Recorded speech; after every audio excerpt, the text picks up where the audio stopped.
Hello everyone, welcome to our Crash Bandicoot tier list. We're going to be ranking every mainline entry in the Crash Bandicoot series. We will not be ranking any of the handheld or mobile games since, admittedly, I never played them. The GBA games were all right, but you bet your sweet cheeks I'm not going anywhere near those Chinese Crash knockoffs on Java phones, as featured in the Handheld Crash Games video by Catakaris. Banger video, by the way. I'm actually a big fan of Crash Entranced. That game fucking sucks, Joe. Gentlemen, please, we haven't even started the tier list. Let's start the tier list proper with the first game in the series, Crash 1. Absolute dog shit. Controls are decent, but the level design is some of the worst I've ever seen. This game is why people think Crash is the Dark Souls of platformers, because of course this is the first game they play in the remaster, when they could be playing the far superior sequel. But I can't deny the massive impact this game had on release, which is why I say C tier. I wouldn't say it's shit at all. While the gameplay hasn't aged the best, the visuals are some of the best the PS1 has to offer. The environments are vibrant and the colors pop. The character design and animation are superb. The soundtrack is also a classic. While future games will outdo this game's OST, the game holds plenty of iconic tracks like Insanity Island. The level design has aged poorly, mostly due to how difficult it is, especially since earning a gem requires breaking every box without dying for every level. But with the remaster, this criteria was removed. And they also added the dynamic checkpoint system introduced in Crash 2, making the game much easier for the new generation. Whoa there, Sleepy Joe. The remaster doesn't count? We're ranking the original release now and the remake later. While the new features are nice, they don't help the fact that the original game was fucking ass cheeks. Even a hardcore gamer like myself had quite the hard time 100%ing the game. Not that your sleepy ass even made it past level 1. The game was pretty to look at, but too bad most players couldn't even make it past the first island to check out the far superior levels on islands 2 and 3. All right, I'm done talking about this 5 out of 10 ass game. Put this shit in C tier, Obamna. Well, I'd mostly have to agree with Joe here. The game hasn't aged the best, but had a massive impact on launch and looks fantastic today. But it's been heavily outclassed by its successors. I'm putting it in B tier since there are far worse games on this list. That's true. We're going to have some stinkers coming up real soon, chat. Next up is Crash 2, the fan favorite and widely considered to be the best game in the franchise. Here we fucking go, baby. It's time for peak gaming right here. This game shits over the original in every way. Crash's moveset has expanded, levels are bigger and longer, and even those graphics you two fucks love so much got even better. A far more consistent difficulty curve with a moveset that doesn't change all the time, like in Crash 3. Just pure consistency throughout, and it's damn good. The levels are bigger to accommodate for Crash's new moves, such as the slide jump, which lets him cross larger gaps. The level mechanics have far more variety while never steering away from the core platforming, such as ice physics, jetboarding, split paths, and the boulder chase levels make a return too. And those examples are just from the first fucking warp room. This game has so much fucking variety in platforming while constantly giving the player new challenges to overcome. The game is also much easier with a dynamic checkpoint system, giving the player to the more checkpoint crates if they die too much, like Sleepy Joe over here. The requirement of breaking all crates without dying to earn a gem is gone, meaning collecting shiny things is much easier now, but the spirit of that challenge lives on in Death Routes, where you need to get to the special platform in the level without dying to access an even harder challenge, making such difficult levels totally optional for the player. This game is just a massive improvement over the first, and the series has never reached this peak since. That's right, not even the new Crash 4 is as good as this fucking masterpiece. Easiest S tier of my life, and no way in hell am I letting you dried up sacks of shit put this game any lower than S. No fucking way. Well, I think there's better Crash games than Crash 2. But I won't deny that this game is a fucking banger. I can't wait to see this old fuck try to defend Crash 3 as if it's a gift from God or some shit. Oh yeah, let me drive around in vehicles for half the game. This is way more fun than Crash fucking 2. Yeah, next game's going to be a real doozy, let me tell you. Anyway, fucking banger game. Don't really got any complaints. I have to agree. It's an excellent game, and any platformer fan should give it a shot. Crash 2 goes in S tier. Thank fucking God. Now, if you excuse me, I'm going to deafen for this part.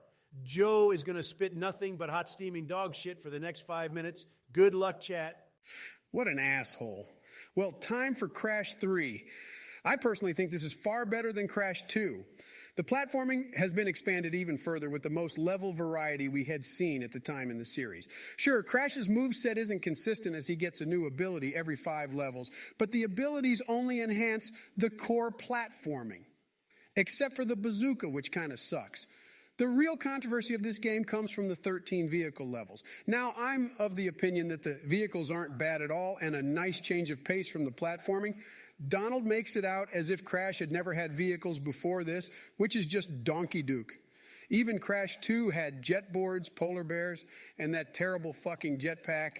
The vehicles aren't perfect, I will agree. Some of them even have shit controls, but it's not like half the game is good and half is bad. It's more like 80% good. I think if there were less vehicle levels and more platforming levels, everyone else would share my opinion that the platforming is so much better in this game. But since most players spend most of the game's runtime on the vehicle levels, this is how we get situations like this, where Don is still fucking deafened because he disagrees with me this hard. To summarize, the platforming is even better, despite some vehicle levels being low quality. While Crash 2 has a more consistently good experience, I think Crash 3's highs are higher, while its lows are lower. That, in my opinion, makes for a more dynamic and fun player experience than just an okay game throughout. Which is why I vote we put the game above Crash 2. Also, time trials are a fucking banger and add even more replay value to the Crash formula. Well, it seems that Donald is still deafened. I'm going to ping him since it's his turn to talk now. Oh, God, he's going to compare it to a sports game again? I heard absolutely none of that, but I know exactly what Sleepy Joe said over here. The vehicle levels are dog shit. Yeah, am I playing a platformer or a fucking sports game? There it is. Bikes, jet skis, planes. Miss me with that gay shit in my 3D fucking platformer. And no, the platforming isn't better than Crash 2. These power-ups that Joe loves so much are barely used in the fucking games, except that one large gap you cross in level 16. That's literally it. Crash's moveset is far too dynamic to build the level design around, which makes his more consistent moveset in Crash 2 the objectively better choice. And don't you say otherwise, chat. Do not buy into Sleepy Joe's fake news. Garbage game, but slightly better than Crash 1. Hell, you can even argue that it's harder than Crash 1. The vehicles are so fucking bad. But since everyone and their mom loves this game so much, you two will probably put it in a tier. So whatever, but it is not above Crash 2. Well, I do enjoy playing some Crash 3 from time to time. The vehicles do make it a bit hard to jump back into, but the platforming levels are pretty solid. But I have to agree with Donald that it's not better than Crash 2, but still a fun game in its own right. I'll put it in AE tier. We'll just continue in release order. So Crash Team Racing is next. Oh, here we go. Watch Sleepy Joe defends the vehicles he loves so fucking much. First off, this game is nothing like Crash's vehicle levels in the past. This is a completely new kart racing game built from the ground up. Second, and most people will agree with this, the game is yet again a fucking banger. It's a kart racer like Mario Kart, but plays completely different. The new boost drift system allows for crazy-ass speed, and with properly timed hops, you can get some massive airtime. This feels more like a platformer than it does a kart racer sometimes. The gameplay is so fucking good. And it actually has single-player content outside the usual Grand Prix with a story mode. A story mode in a fucking kart racer actually unfucking heard of. This kart racer wouldn't be topped again until Nitro Fueled, which is technically a remake, but also a totally new game at the same time. This game is timeless and feels great to control even today. Easy S tier. You Crash fans are on some mega fucking copium. The controls are even worse than Crash 3. The items are useless, and every single Mario Kart game is better in every way. Mascot platformers should just stay out of the kart racing market, because nothing is ever going to top Mario Kart. I fucking hate CTR. I'm not going to cap Donald. You're taking a massive L on this one. S tier. Fuck this shit, can't have shit in this house. Okay, next is Crash Bash. I think this one is an easy D tier. A Mario Party clone, but shitty. Yep, sounds about right. At least it's better than Boom Bang.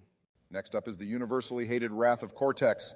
Just a worse version of Crash 3. Looks like shit, plays like shit, shit all around. But it's better than some of the real stinkers of the franchise, so I'll settle for C tier. Personally, I really enjoyed my time with Wrath of Cortex. While it is inferior to Crash 3 with even worse vehicle levels, I do think the platforming is pretty solid. Can't believe people are still defending this game in 2023. Free thinkers will crawl at a snail's pace along a path of nitros and call it peak gameplay. Stay mad, fucking losers. Right, anyway, C tier. Not the best game, but at least it's a platformer. Next up, Nitro Kart. If Sleepy Joe somehow defends this dogshit game, I'm going to gouge my own fucking eyes out. The series really started going downhill from here, as if that wasn't obvious already. Nitro Kart is perfectly fine, Don. While it's not nearly as good as CTR, it's still a good time. I'll settle for C tier. I would have done D tier, but who the fuck cares? We're comparing garbage to garbage at this point. C tier sounds like a good compromise. Just a lesser version of CTR. Next up, Twinsanity. This game has plenty of split opinions, some good and plenty bad. Let's start with Joe. While the game has a ton of potential, it was hella rushed. Just like Crash 3, more time in the oven would have made this game a whole lot better. This game is known for its abhorrent bugs and less known for its amazing visuals and writing. A solid attempt at an open-world Crash game, and I'm hoping Activision will greenlight a full-blown remake for this game as well. The year must be 2020 because I actually agree with Sleepy Joe for once. A solid platformer with far more interesting and creative vehicles like Crash and Cortex rolling in a ball or using Cortex as a snowboard. Even though I fucking hate these sections, at least there was far more passion put into the game than fucking Crash 3 and Wrath of Cortex. The gags are funny, the level design is creative with some cool gimmicks and new playable characters that aren't total shit to control. I don't like this game as much as Sleepy Joe, but I gotta put some respect to its name. Well, glad to hear some positive reception for once. While the game we got was mostly shit, it still put a smile on my face the whole way through. The game oozes with charm, but by God, does it need a remake? As it's hard to recommend the original release to modern audiences, how does A tier sound? We're going to piss off YouTube by putting this above Crash 1, but fuck it. Twinsanity is actually a better game. LOL, stay mad. I'm going to have to agree. A tier it is. Next up is Crash Tag Team Racing. I don't know how Radical made a better platformer inside a racing game than the actual racing game they were selling. Tag Team Racing's hub worlds involve platforming to travel between racetracks, which is undoubtedly the highlight of the game, expanding upon the open world foundations of Twinsanity, while lacking in the charm. The humor is almost as good, but with more painful and gross out humor. The worlds themselves don't have too much to do, though. You can find gag signs to watch funny cutscenes of Crash and others being mortally wounded, as well as finding coins to spend on costumes. But the controls are great, and the level design is fun. The racing, on the other hand, is the worst of the series. You control cars, not carts, and the rewarding speed from the engaging drift system is completely gone. Instead, you combine with another car to shoot other racers. Why they did this, I don't know, but the racing is just terrible. The tracks aren't all that great either, so the game is carried by platforming, but the racing is terrible. So I vote we put it in B tier or below Wrath of Cortex in C tier. I'm going to stop you right there, Sleepy Joe. The racing is far better than anyone gives it credit for. You know why? They're actual fucking cars. They feel so natural to control, and the track design is genius. Not to mention shooting other cars off the track is the most metal shit I've ever seen in a Crash game. It's so satisfying to blow their ass right off the track and steal first place. This is some shit you'll never see in another racing game. I'll go even further and say this game is not only better than Mario Kart, but better than Gran Turismo, Forza, and any other shitty realistic racing game under the sun. Crash Tag Team Racing is the absolute peak of the racing genre and has never been topped since, on top of having an amazing platformer inside the game. But knowing you uncultured, wrinkly fucks, you'll put it under the steaming pile of shit that is Wrath of Cortex. Twitch chat and YouTube comments can stay mad. I'm spitting truth, my G. Barack, you're not actually going to listen to him, are you? Of course not, Elmau. Once again, Don has another shit opinion on racing games. While the platforming is pretty fun, the racing is some of the worst I've ever played. I'll throw it in B tier. Fucking shocker, LML. Next up are the Titans Mutants games. Don't think there's much to say here. Yeah, these are weird monster beat-em-up games. They vary so differently from the old Crash games, it's hard to consider them actual Crash games. Although I would place Titans higher than Mutants since it doesn't have the shitty backtracking. No room for debate here. Unequivocally the lowest point of the franchise for both these games. Nobody asked for this. Holy shit, these are fucking terrible. Bad fucking games, Elmau. Still better than Boom Bang. I'll put Titans in C and Mutants in D. And now we're finally getting to the good stuff, the modern Crash games post-2017. Let's start with the game that started the whole remake trend, the Insane Trilogy. Well, that's weird. It's hard to rank the trilogy as one game compared to the 3 OGs. What is this tier list template? Trump, I got the answer for you, Joe. The remaster of Crash 1 is far superior to the original, while the remakes of 2 and 3 are exactly the same. This game has a very weird visual style, combining realism and cartoon, and the music was very hit or miss, both of which will vastly improve in Crash 4, by the way, but it still plays like a dream, despite some differences in the jump physics, which don't really bother me that much. So to rank the whole game, just throw it in S tier somewhere. Yeah, works for me. All right, S tier. Definitely willing to agree on that, considering the major impact this had on release. Not only single-handedly reviving the dead franchise, but it began a resurgence of 3D platformers, AAA or indie. Next is nitro-fueled. A far better version of the original IMO. While different in terms of physics and precise control, it still feels really nice and has even more mechanical depth than the original. Not to mention far more content and replay value. I'd put it above CTR in S tier. Well, you all know how much I hate CTR, especially considering the amount of death threats I've received on Twitter during this stream, you fucking mongoloids. Yeah, the graphics and gameplay are better, but Mario Kart 8 is still the better game. Clearly, my opinion won't change the fact that all you libtards will continue to suck this game's dick till my fake tan wears off. The biggest crime this game committed is that it's still stuck on last-gen consoles and never got a PC port, meaning no mods or 60 FPS. Fucking tragedy, I'll pour one out to that. Thank you, Don. That means a lot. Okay, well, S tier then. The best racing game ever made, IMO. Not even Mario Kart 8 has topped this game in terms of quality, a modern classic. And now for the final game on the list, Crash 4, It's About Time. The second best game in the franchise bar, none. While my personal favorite is still Crash 2, Crash 4 is the perfect sequel. It expands upon the consistently good qualities of Crash 2 while incorporating elements from every Crash game afterwards. The new powers from Crash 3 are now condensed to level-specific power-ups, serving as temporary expansions to Crash's moveset. Not to mention they're limited to just one button, making the moveset even simpler. This game controls the best by far. Crash has never been more mobile in his life. The level design is even harder than Crash 1 even, but with an expanded moveset and infinite lives, it makes this game the most accessible in the series by far. The visuals and soundtrack are also peak. This is the best looking game I've ever played. I even bought the art book. Did you even read it, LOL? Shut the fuck up, Joe. I'm not finished. Anyway, I do have my problems with the game. The new playable characters aren't nearly as fun as Twinsanity, and they're far more frequent, even though Dingo Dial is still the rawest character in fiction. But the new character levels are totally optional, making for the best casual experience possible. Not to mention 100%ing the game is a fucking nightmare. But I accomplished that feat effortlessly, of course. Everything bad about this game is completely optional, meaning once again a consistently good experience from beginning to end. The literal perfect platformer, 10 out of 10. You can even argue that this game is better than Crash 2. And I wouldn't blame you at all. I just think Crash 2 is a more compact and complete package, as Crash 4 has far more levels and things to collect. I fucking hate this game, bro. It's too goddamn hard to... Are you fucking kidding me, Joe? Dead ass, I didn't complete this game. I'm stuck at rush hour.